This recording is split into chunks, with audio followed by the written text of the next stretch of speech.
Now, 3 British men have been jailed for 4 years for possessing drugs in Dubai. They were arrested last summer while they were on holiday in the United Arab Emirates, and they all claim to have been tortured by police while in custody. A case is to be raised by the Prime Minister when the UAE President arrives here on a visit tomorrow. Our Home Affairs correspondent Simon Israel reports. The opulence of Dubai is visible to all. But what goes on in the shadows of the United Arab Emirates criminal justice system is sometimes not. Today, 3 Britons were jailed for 4 years for possession of synthetic cannabis known as spice.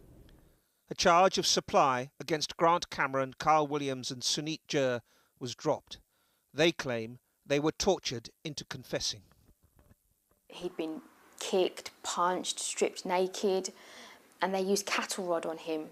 And it was only till, I think, last year, after the summer, maybe the end of last year, that he actually told me that he was electrocuted, and I found that really quite shocking. Torture of this kind means that you can never get a fair trial, and so we think the charges against the men should have been dropped and they should have been released. In fact, it's the torturers who should be being prosecuted. David Cameron has promised to raise this case with UAE President Sheikh Khalifa. They met last November in Abu Dhabi. Tomorrow, that invitation is returned and the Sheikh begins a state visit here. But the issues of torture and human rights go far beyond just one case. Last year saw the beginning of a crackdown on human rights dissidents post-Arab Spring. Former state prosecutor Mohammed Al-Zarbi is one of 94 facing charges of conspiring against the state. Last month, he fled to London. I am afraid because I saw lots of cases. We are talking about 70 people who were detained, and because of their torture, their families could not recognize them after their release. Some of them lost 30 kilos and now can't even recognize the people around them.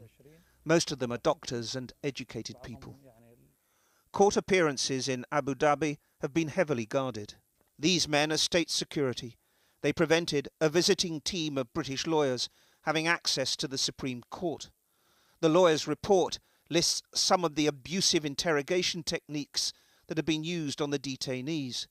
They include severe beatings, asphyxiation, removal of some of their fingernails.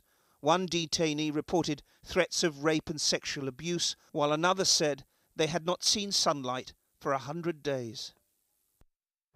This is an attempt by the authorities to place on trial anybody in UAE society who has an influence upon the minds of young people.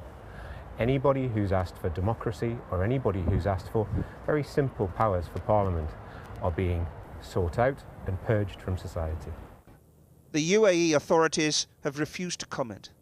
The country offers the prospect of multi-million-pound military export deals for the UK. But the President's visit, some human rights organisations believe, is simply to garner respectability.